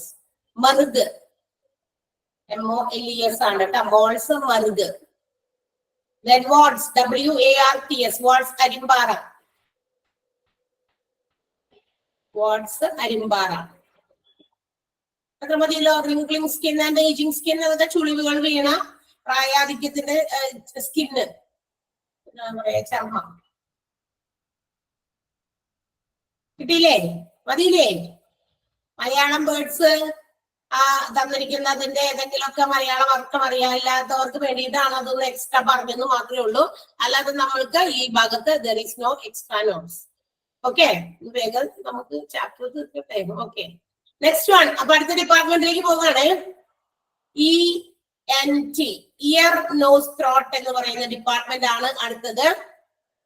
As the name indicates, the department which is concentrated on the diseases of ear, nose and throat. അല്ലെ, ഈ ഒരു ഡിപ്പാർട്ട്മെന്റ് എന്ന് പറയുന്നത് നമ്മളുടെ പേര് സൂചിപ്പിക്കുന്നത് പോലെ തന്നെ ഇയർ, നോസ്, ത്രോട്ട് ഇവ ബന്ധപ്പെട്ടിട്ടുള്ള ചില രോഗങ്ങൾക്ക് വേണ്ടിയിട്ടുള്ള ഡിപ്പാർട്ട്മെന്റ് ആണ്. അപ്പൊ അതിൽ കോൺസെൻട്രേറ്റ് ചെയ്തിരിക്കുന്ന ഒരു ഡിപ്പാർട്ട്മെന്റ് ആണ്. അപ്പൊ ചെവി, മൂക്ക്, അതുപോലെ തന്നെ തൊണ്ട. പക്ഷെ ഈ ചെവി, മൂക്കും തൊണ്ടയാണെങ്കിൽ പോലും ഇതിനുമായിട്ട് നമ്മുടെ മുഖത്ത്, അതായത് നമ്മുടെ കഴുത്തിന് മുകളിലുള്ള പല അവയവങ്ങളും പരസ്പരം അങ്ങോട്ടും ഇങ്ങോട്ടും കണക്റ്റഡ് ആയിരിക്കാം. അപ്പൊ അതുകൊണ്ട് തന്നെ ആ ഒരു ഭാഗത്തുണ്ടാകുന്ന, അതായത് നമ്മുടെ കഴുത്തിന് മീതെ ഉണ്ടാകുന്ന ഒരുപാട് വെറൈറ്റീസ് ഓഫ് ട്രീറ്റ്മെന്റുകൾ ഈ പറയുന്ന ENT പ്രൊവൈഡ് ചെയ്യുന്നുണ്ട്. അല്ലാണ്ട് ചെവി വേദനിച്ചു ENT പോയി, മൂക്ക് എന്താ പറയാ ചൊറിച്ചിൽ വന്നു, അല്ലെങ്കിൽ അങ്ങനെ എന്തെങ്കിലുമായിട്ട് ബന്ധപ്പെട്ടു അതിനും ENT പോയി, അല്ലെങ്കിൽ എന്താ പറയാ തൊണ്ടവേദന വന്നു ENT പോയി. ഇത് മാത്രമല്ല എന്നാണ് പറയുന്നത്.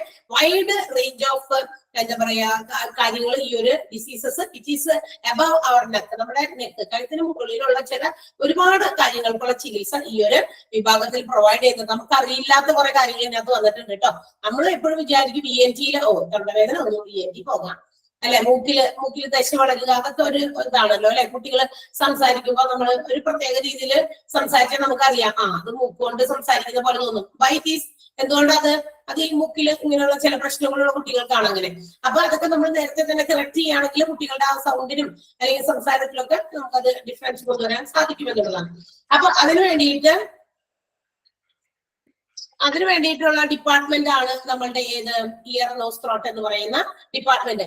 ഇനി ഈ നമ്മൾ നേരത്തെ ഞാൻ പറഞ്ഞതുപോലെ തന്നെ നെക്കിന്റെ അബൌവിലുള്ള ഹെഡ് നെക്ക് ഏരിയാസിൽ ഉണ്ടാകുന്ന various diseases are treated in this department. പലതരത്തിലുള്ള രോഗങ്ങൾ നമ്മുടെ ഹെഡ് നെക്ക് റിലേറ്റ് ചെയ്ത് നിൽക്കുന്ന ഒരുപാട് ENT നമുക്ക് എന്താ പറയാ ഡിസീസസിന് നമുക്ക് ENT നമ്മുടെ ട്രീറ്റ്മെന്റ് കിട്ടുന്നതാണ്. ആൻഡ് ഓൾസോ ഇവിടെ ഈ പറയുന്ന നെക്ക് ഹെഡ് ഭാഗത്തുണ്ടാകുന്ന പല സർജറീസും ഈ ഒരു ഡിപ്പാർട്ട്മെന്റ് നടക്കുന്നുണ്ട്.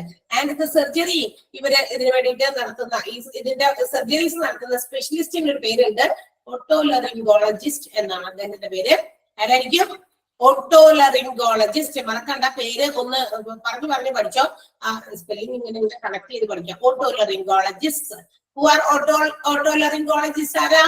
Are the specialist who is concentrated on the surgery of ear, nose, throat. ഇതുമായിട്ട് ബന്ധപ്പെട്ട് സർജറീസിൽ കോൺസെൻട്രേറ്റ് ചെയ്തിരിക്കുന്ന സ്പെഷ്യലിസ്റ്റിനെയാണ് നമ്മൾ ഓട്ടോലറിംഗോളജിസ്റ്റ് എന്ന് പറയുക. കിട്ടിയോ? അത് മനസ്സിലായോ എന്താണ്? അതിന്റെ ഇടയിൽ ഇവിടെ ഇപ്പൊ ഈ ഓട്ടോലറിംഗോളജിസ്റ്റ് വന്നെന്ന് വിചാരിക്കരുത്. മനസ്സിലായോ? ഓക്കെ.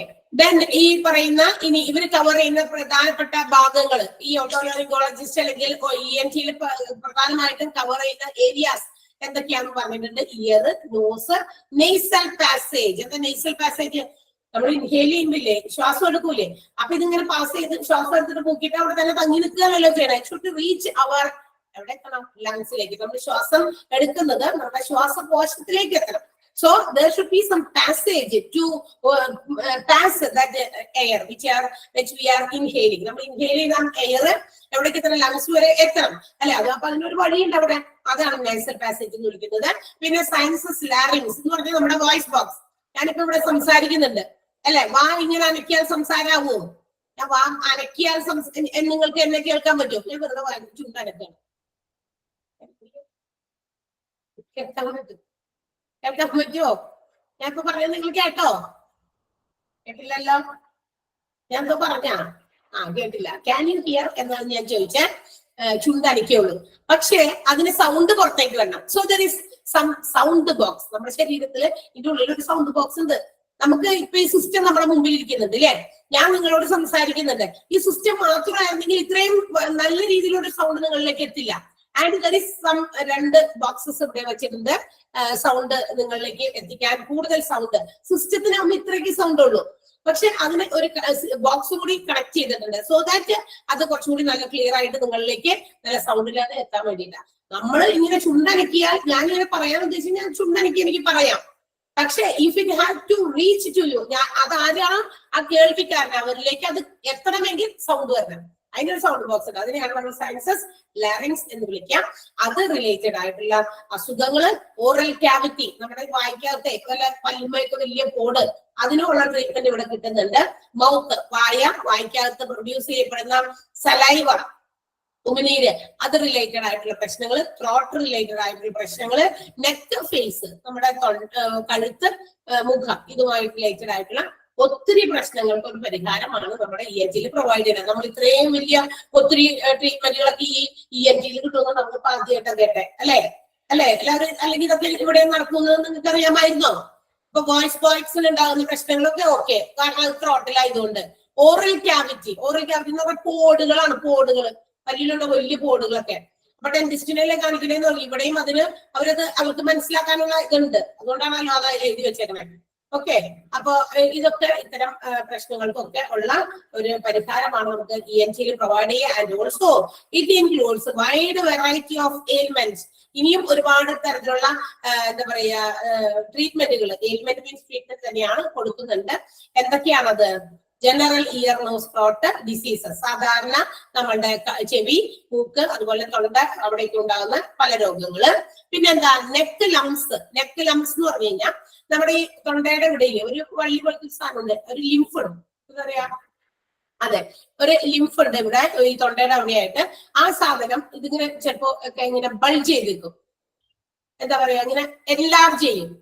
അത് എൻലാർജ് ചെയ്യുന്നത് കൊണ്ട് അത് പല കാരണം കൊണ്ടൊക്കെയായിരിക്കാം. ചിലപ്പോ എന്തെങ്കിലും ബാക്ടീരിയയുടെ ഫംഗസിന്റെ ഒക്കെ പ്രവർത്തന ഫലമായാകാം, വൈറൽ ഇൻഫെക്ഷൻസ് ഉണ്ടായിരുന്നതിന്റെ ഫലമായിട്ടാകാം. അങ്ങനെയൊക്കെ ചില ഈ ഒരു വള്ളി പോലത്തെ സാധനം അത് ആണുങ്ങളിൽ എനിക്ക് തോന്നുന്നു പെട്ടെന്ന് കാണാൻ പറ്റും, വിസിബിൾ ആകാം. സ്ത്രീകളിൽ അതങ്ങനെ പുറത്തേക്ക് അങ്ങനെ വിസിബിൾ ആയിട്ട് കാണില്ല അധികം. അങ്ങനെ ഭയങ്കര എന്തെങ്കിലും നോക്കിയിട്ട് കാര്യമില്ല, കാരണം നമ്മൾ പണ്ടൊക്കെ ഉള്ള ആൾക്കാരൊക്കെ നോക്കിയാൽ മനസ്സിലാവില്ല. പിന്നെ കുറച്ചും കൂടി എനിക്ക് തോന്നുന്നത് കുറച്ച് മെലിഞ്ഞവരൊക്കെ ആണെങ്കിൽ ചിലപ്പോൾ അത് കാണാൻ പറ്റും, അറിയാൻ പറ്റും. അധികം പുറത്തേക്ക് വിസിബിൾ അല്ലാത്ത ഒരു സാധനമാണ്. അപ്പൊ ഇതിലൊക്കെ ഒരു എൻലാർജ്മെന്റ്, ഒരു അബ്നോർമൽ ഒരു വളർച്ച പോലെ ഉണ്ടാകും. അത് ബാക്ടീരിയാസ്, ഫംഗസ്, അതുപോലെ വൈറൽ ഇൻഫെക്ഷൻസിന്റെ ഒക്കെ ആ ഒരു റീസൺ കൊണ്ടാണ് ഉണ്ടാകുക. Or sometimes it may be cancer ആകാം, അതുമാകാം. എല്ലാം ക്യാൻസർ ആണെന്ന് പറഞ്ഞിട്ടില്ല, മേ ബി അതിന് ചാൻസസ് ഉണ്ട്. സോ ഈ നെക്ക് ലംസ് ഒക്കെ ചികിത്സിച്ച് നോക്കിയാൽ അറിയാൻ പറ്റുള്ളൂ വെദർ ഇറ്റ് ഈസ് ഹാർംഫുൾ. ആ നെക്ക് ലംബ് അത് കഴുത്തിലുണ്ടാകുന്ന വല്ല തരത്തിലുള്ള ക്യാൻസർ ആണോ, അല്ല സാധാരണ ഒരു ഇൻഫെക്ഷൻ കൊണ്ടുണ്ടായതാണോ, അത് ഐഡന്റിഫൈ ചെയ്യണമെങ്കിൽ അവർക്കേ പറ്റുള്ളൂ. ENT പോയാൽ മതി. അപ്പൊ ഇങ്ങനെയുള്ള നെക്ക് ലംബുകളൊക്കെ ഉണ്ടെങ്കിൽ you can consult an ENT, അല്ലെ, സ്പെഷ്യലിസ്റ്റിനെ നമുക്കൊന്ന് കാണിച്ചാൽ മതി. അപ്പൊ അണ്ടർസ്റ്റാൻഡ്, അവരത് ചെക്ക് ചെയ്ത് നോക്കി, ടെസ്റ്റ് ചെയ്ത് നോക്കി എന്തൊക്കെയാണെന്ന് മനസ്സിലാക്കി കൊടുക്കുള്ളൂ. നിങ്ങൾക്ക് കാര്യം മനസ്സിലായോ? നെക്ക് ലംബ് എന്താണെന്ന് മനസ്സിലായോ? എഴുതി തന്നോളാം, അത് എഴുതി തരേണ്ടി വരും, അറിയാം. ഓക്കെ, മനസ്സിലായി. അപ്പൊ ഇവിടെ ഒരു വള്ളി പോലത്തെ അത് പറയുമല്ലോ, ഇത് തൊണ്ടയിൽ ഉണ്ടാകുന്ന ഒരു വള്ളി, അതിങ്ങനെ പൊങ്ങി ഇങ്ങനെ ചില നമ്മൾ ശരിക്കും നോക്കി കഴിഞ്ഞാൽ ചിലപ്പോൾ വിസിബിൾ ആകും, എന്നാലും വിസിബിൾ ആകൂല. Okay, next one, head and neck ഏരിയയിൽ ഉണ്ടാകുന്ന ക്യാൻസേഴ്സ്. ഓക്കെ, നമ്മുടെ തലഭാഗങ്ങളിൽ എവിടെയെങ്കിലും, അതുപോലെ കഴുത്ത് ഭാഗത്ത് എവിടെയെങ്കിലും ഒക്കെ എന്താ പറയാ ക്യാൻസർ ഉണ്ടാകുക, അതും ഈ ഒരു ഡിപ്പാർട്ട്മെന്റില് ENT ട്രീറ്റ് ചെയ്യുന്നുണ്ട്. പിന്നെ ടിയർ ഡക്ട് പ്രോബ്ലം മറ്റൊരു പ്രശ്നമാണ്. ടിയർ ഡക്ട് പ്രോബ്ലം എന്ന് പറഞ്ഞാൽ എന്താണ്? അതായത് നമ്മുടെ കണ്ണുനീര്, അല്ലെ, ടിയർ എന്ന് പറഞ്ഞാൽ കണ്ണുനീരാണല്ലോ. ഈ കണ്ണുനീരിന്റെ ഈ ഒരു കണ്ണുനീര് നമ്മൾ എന്ത് ചെയ്യും? നമ്മളിപ്പോ കരയുമ്പോ, അതല്ലെങ്കിൽ നമ്മൾ ഉള്ളി ഒക്കെ എന്തെങ്കിലും നന്നാക്കുമ്പോ, അതല്ലാന്നുണ്ടെങ്കിൽ പുക, എരിവ് ഒക്കെ പോലത്തെ സാധനങ്ങളുടെ അടുത്ത് നമ്മൾ ഇങ്ങനെ പോയി നിൽക്കുകയാണെങ്കിൽ അപ്പൊ തന്നെ കണ്ണ് റിഫ്ലക്ട് ചെയ്യും. എങ്ങനെ? അതിന്റെ കണ്ണ് അതിന്റെ അപ്പൊ തന്നെ അതിന്റെ ഒരു ഇത് കാണിക്കും, എന്താണ്? കണ്ണുനീര് പുറപ്പെടും. അപ്പൊ നിങ്ങൾ പുറത്തേക്ക് ചാടിപ്പോരും. അത് കുറച്ച് നേരം കഴിഞ്ഞ് കഴിയുമ്പോൾ കണ്ണ് നോക്കിയാവും. ദാറ്റ് മീൻസ് ആ ഒരു ഇതിലെ ഒരു പെട്ടെന്നുണ്ടായ ആ സാധനം കൊണ്ടുണ്ടാകുന്ന ഒരു റിഫ്ലക്ഷൻ ആണ് കണ്ണിന് കണ്ണുനീര് പുറത്തേക്ക് ചാടിപ്പോകുന്നത്. പക്ഷേ there are some people those who cannot shed tears. ഈ കണ്ണുനീര് പുറത്തേക്ക് വരാൻ പറ്റുന്നില്ല, കരയാത്തത് കൊണ്ടാണെന്നല്ല, അല്ലെങ്കിൽ ഇതുപോലെയുള്ള ഉള്ളി കഴിയുമ്പോൾ ചിലരൊന്നും കണ്ണിന് വെള്ളം വരില്ല. അതായത് അവരുടെ ആ ടിയർ ഡക്റ്റിന് എന്തെങ്കിലും തരത്തിൽ എന്തെങ്കിലും ഒരു ബ്ലോക്കേജ് ഉണ്ടായത് കൊണ്ടാകാം കണ്ണുനീര് പുറത്തേക്ക് ചാടിയത്. പുറത്തേക്ക് ചാടണമെങ്കിൽ എന്തെങ്കിലും ഒരു ദ്വാരം വേണമല്ലോ. ആ ഡക്റ്റിൽ, ആ ദ്വാരത്തിൽ എന്തെങ്കിലും ഒന്ന് ബ്ലോക്ക് ചെയ്തിരിക്കുന്നത് കൊണ്ടാണ് അത്തരം പ്രശ്നങ്ങൾ ഉണ്ടാകുക. അപ്പൊ ഇറ്റ് ക്യാൻ ബി ക്യൂർഡ്. അതിവിടെ ENT നമുക്ക് ക്യൂർ ചെയ്യാൻ പറ്റും, ആ രോഗം ഇല്ലാതാക്കാൻ പറ്റും by probing a thin like metal. ഒരു ചെറിയൊരു മെറ്റൽ ഒരു സാധനം, ഇൻസ്ട്രുമെന്റ് വെച്ചിട്ട് അത് നമ്മുടെ ഈ ഒരു ഡക്റ്റിന്റെ അവിടെ കൊണ്ടുവച്ച് അതിനകത്ത് സ്റ്റെറിലൈസ്ഡ് ആയിട്ടുള്ള ഒരു വാട്ടർ ഒഴിച്ച് അതെന്ത് ചെയ്യുന്നു? പുഷ് ചെയ്യും. ഇങ്ങനെ ഒരു സിറിഞ്ചിലേക്ക് ആയിരിക്കും അത് പുഷ് ചെയ്യുമ്പോൾ ആ ഒരു പാത്വേ, ആ ഒരു ഡക്റ്റ് ഓപ്പൺ ആവുകയും അതികൂടി ഈ എന്താ പറയാ ഇത് നമ്മുടെ ടിയർ ഷെഡ് ചെയ്യാനുള്ള ഒരു ചാൻസ് ഉണ്ടാക്കി കൊടുക്കുകയും ചെയ്യുന്ന ഒരു ഇതാണ് ടിയർ ഡക്റ്റ് എന്ന് പറയുന്നത്. അതിന് വേണ്ടിയിട്ടുള്ള ഒരു ചികിത്സ ഉണ്ട്. ടിയർ ഡക്റ്റ് പ്രോബ്ലംസും ENT എന്ത് ചെയ്യാം? ക്യൂർ ചെയ്യാം. കാര്യം മനസ്സിലായോ നിങ്ങൾക്ക്? എന്താണ് ടിയർ ഡക്റ്റ് എന്ന് പറയുന്നത്? നമ്മുടെ കണ്ണുനീര് പുറപ്പെടുന്ന ഒരു ദ്വാരമാണ്. അതില് ബ്ലോക്കേജ് ഉണ്ടാകുന്നു പല ഏതെങ്കിലും കാരണങ്ങൾ കൊണ്ടാണ്. ആ ബ്ലോക്കേജ് മാറ്റി കൊടുക്കുന്ന ചികിത്സ ഈസ് പ്രൊവൈഡഡ് ഇൻ ENT. മനസ്സിലായോ? ക്ലിയർ ആയിട്ട് പറ, അല്ലെങ്കിൽ അടുത്ത പറഞ്ഞു കഴിഞ്ഞാൽ വയ്യോ അതൊന്നും പറയുന്നു. ഓക്കെ, ദെൻ എന്താ? ബാലൻസിങ് ആൻഡ് ഹിയറിംഗ് ഡിസോർഡേഴ്സ് ആണ്. ബാലൻസ്, ഇയർ ബാലൻസ് പ്രോബ്ലംസ് കേട്ടല്ലേ? ഇന്ന് എല്ലാവർക്കും കാണുന്ന മറ്റൊരു പ്രശ്നമാണ് ഇയർ ബാലൻസിന്റെ പ്രോബ്ലം. അതായത് ചെവിക്കകത്തുള്ള ഒരു ഫ്ലൂയിഡിന് ഇങ്ങനെ ഒരു എന്താ പറയാ ഇങ്ങനെ കുലുങ്ങുക, അല്ലെങ്കിൽ ആ ഫ്ലൂയിഡിൽ ഉണ്ടാകുന്ന എന്തെങ്കിലും തരത്തിലുള്ള ഇതുകൊണ്ടാണ് ഇയർ ബാലൻസ് പ്രോബ്ലം വരാം. ഭയങ്കര തലകറക്കം തോന്നുന്നു അന്നേരം, അല്ലെങ്കിൽ ഭയങ്കര ഭാരം പോലെ തോന്നുന്നു. അത് ഇന്ന് കുട്ടികളിൽ വരെ കാണപ്പെടുന്ന ഒരു കോമൺ ഒരു അസുഖം പോലെ ആയി മാറി. ഏത് ഈ balancing problem, year balance problem. Hearing disorders, ചെവി കേൾക്കാൻ പറ്റാത്തതിന്റെ ബുദ്ധിമുട്ടുകൾ എന്തെങ്കിലുമൊക്കെ ഉണ്ടെങ്കിൽ ചെറിയ ശബ്ദങ്ങളൊന്നും അങ്ങനെ കേൾക്കത്തില്ല. ഭയങ്കരമായിട്ട് ഉറക്കം എന്ന് പറഞ്ഞാലും കേൾക്കാൻ പറ്റുള്ള. വയസ്സാകുന്നുണ്ടാകുന്ന ചെവി കേൾക്കാതിരിക്കലല്ല ഉദ്ദേശിച്ചത്. അല്ലാതെ തന്നെയും ചില ആളുകളിൽ എന്താ പറയാ ഇത്തരം കേൾവിയുടെ സംബന്ധമായിട്ടുള്ള പ്രശ്നങ്ങൾ ഉണ്ടാകാറുണ്ട്.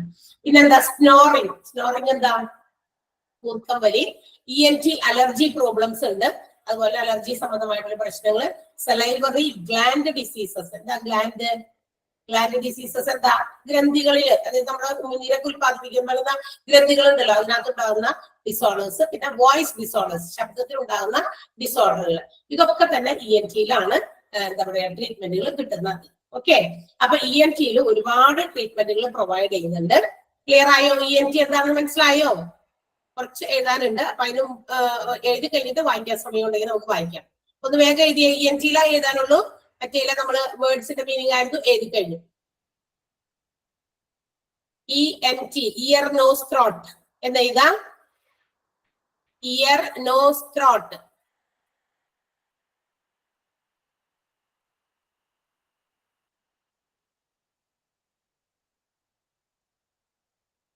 അതിനകത്ത് താഴെ എഴുതാം ENT സർജൻ.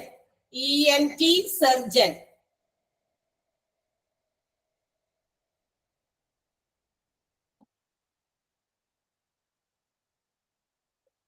ENT സർജൻ എന്ന് എഴുതിയിട്ട് ഒരു ഹൈഫൻ ഇട്ടിട്ട് ഓട്ടോലറിംഗോളജിസ്റ്റ് എന്ന് സ്പെല്ലിംഗ് തെറ്റിക്കാതെ എഴുതുക. ഓട്ടോലറിംഗോളജിസ്റ്റ്. ഓട്ടോലറിംഗോളജിസ്റ്റ് ENT സർജനെ പറയുന്ന പേരാണ് ഓട്ടോലറിംഗോളജിസ്റ്റ്.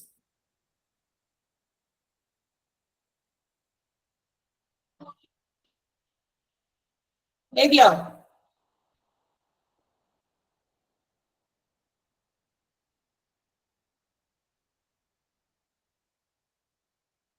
Next one neck lamb. NECK neck lamb.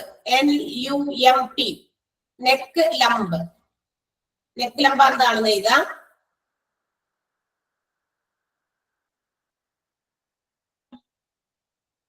Neck ലംബിൽ ഒരു ഹൈഫൻ ഇട്ടിട്ട് എഴുതാം. Enlarged lymph. Enlarged ENLARGED. Enlarge ചെയ്യാനൊക്കെ ഇങ്ങനെ വളർന്ന് ഇരിക്കുക. Enlarged lymph, LYMPH, lymph, caused by, CAUSED, caused by bacteria, viral infections,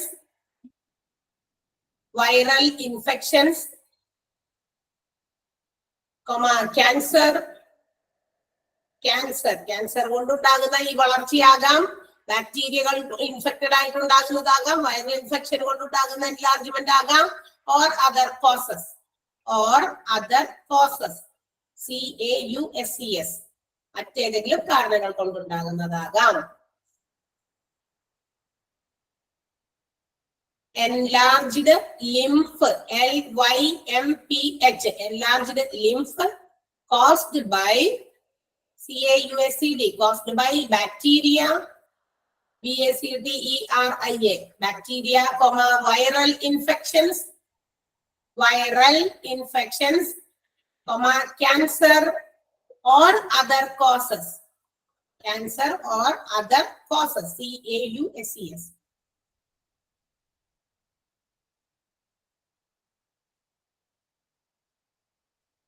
Next one, tear duct problem. Tear duct, DUCT. Tear duct problem. Okay. Tear duct problem. Put a hyphen and write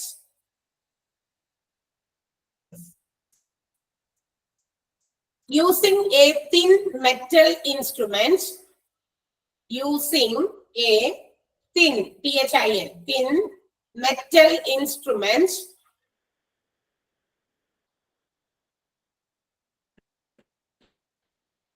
through the tear duct. Through the tear duct. കണ്ണുനീര് വരുന്ന ദ്വാരം അതാണ് tear duct. Through the tear duct to open the blockage. To open the blockage. To open the blockage by flushing. Flushing. By flushing sterile water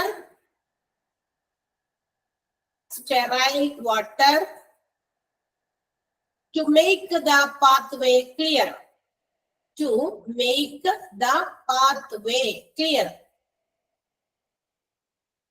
ആ പോകുന്ന കണ്ണുനീര് വരുന്ന വഴി clear ആക്കാൻ വേണ്ടിയിട്ട് അതിലൂടെ ടിയർ ഡക്റ്റിലൂടെ സ്റ്റെറൈൽ വാട്ടർ ഈ പറയുന്ന ചെറിയൊരു തിൻ മെറ്റൽ ഇൻസ്ട്രുമെന്റ് വെച്ച് ഫ്ലഷ് ചെയ്ത് ആ വഴി ക്ലിയർ ആക്കി കൊടുക്കുക. ക്ലിയർ ആയോ? സ്നോറിക്കൊക്കെ അറിയാലോ അല്ലെ, കൂർക്കം വലി, ENT ഉണ്ടാകുന്ന അലർജി പ്രോബ്ലംസ്, സലൈവറി ഗ്ലാൻഡ്, നമ്മുടെ ഉമിനീര് ഉത്പാദിപ്പിക്കുന്ന ഗ്രന്ഥികൾക്ക് എന്തെങ്കിലും പ്രശ്നങ്ങൾ ഉണ്ടെങ്കിൽ ഉമിനീര് ശരിയായ രീതിയിൽ ഉത്പാദിപ്പിക്കപ്പെടുന്നില്ല. ഉമിനീര് ഉത്പാദിപ്പിച്ചില്ലെങ്കിൽ എന്താ പ്രശ്നം എന്നായിരിക്കും അല്ലെ. ഈ ഉമിനീര് എന്ന് പറയുന്നത്, സലൈവ എന്ന് പറയുന്നത് ഡൈജസ്റ്റീവ് സിസ്റ്റത്തിന്റെ ഏറ്റവും പ്രധാനപ്പെട്ട ഒരു പ്രോഡക്റ്റ് ആണ് അല്ലെ, ഒരു സാധനമാണ്, ഒരു എൻസൈമാണ് അല്ലെ. അപ്പൊ ഡൈജഷന് ഹെൽപ്പ് ചെയ്യുന്നതാണ് നമ്മുടെ സലൈവ എന്ന് പറയുന്നത്. അപ്പൊ അത് പ്രശ്നമാവും. അപ്പൊ ഡൈജഷൻ കൃത്യമായ നടത്തില് പിന്നെ പല രോഗങ്ങളാണ്. വോയിസ് ഡിസോർഡേഴ്സ് ഒക്കെ. ഇനി പറയണോ? ആരെങ്കിലും ഒന്ന് ടൈപ്പ് ചെയ്ത് ഇട്ട് കൊടുത്താൽ മതി. നോട്ട് എഴുതിയോ എല്ലാവരും? ആരും എഴുതിയില്ലെന്നാണോ? എഴുതാൻ പറ്റിയില്ലേ ഞാൻ പറഞ്ഞിട്ട്? ഒന്ന് അവിടെ ഒന്ന് ടൈപ്പ് ചെയ്ത് ഒന്ന് കൊടുത്തേക്ക്. നമ്മളതെങ്കിൽ പഠിക്കുന്ന സമയം പോകും. Okay, yes.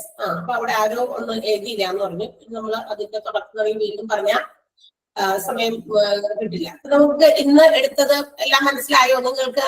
നമ്മൾ ഇന്ന് എടുത്തത് ക്രിട്ടിക്കൽ കെയർ യൂണിറ്റ് തുടങ്ങിയാണ്.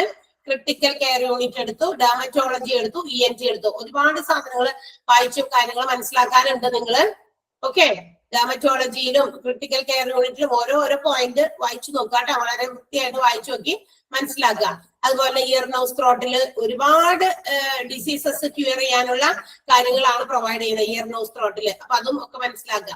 അടുത്തത് നമ്മൾ എൻഡോക്രൈനോളജി എടുത്തു തുടങ്ങിയാൽ ഇനിയിപ്പോ അത് പകുതി കുറച്ച് വെച്ച് നിർത്തേണ്ടി വരും. ജസ്റ്റ് വേണമെങ്കിൽ ഒന്ന് പറഞ്ഞു പോകാം, കാരണം സമയമായിരുന്നു. പോയി കഴിഞ്ഞാൽ പിന്നെ അടുത്ത 2-3 മിനിറ്റ് ടീച്ചറിന്റെ നമ്മൾ എടുക്കേണ്ടി വരും. ഇത് മൂന്നെണ്ണം ക്ലിയർ ആയോ? ക്ലിയർ ആയല്ലോ? അപ്പൊ നമ്മൾ ഇനി എൻഡോക്രൈനോളജി എടുക്കണോ? വേണോ? വേണമെങ്കിൽ വേണമെന്ന് പറയാം. ഓക്കെ, ക്ലിയർ ആയി.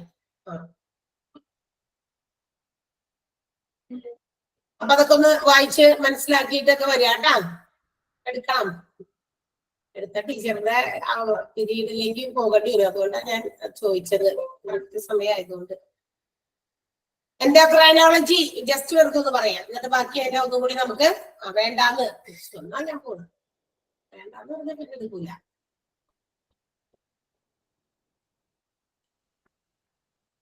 ഓക്കെ, ടൈം ആയില്ല എന്നാണ് പറഞ്ഞത്.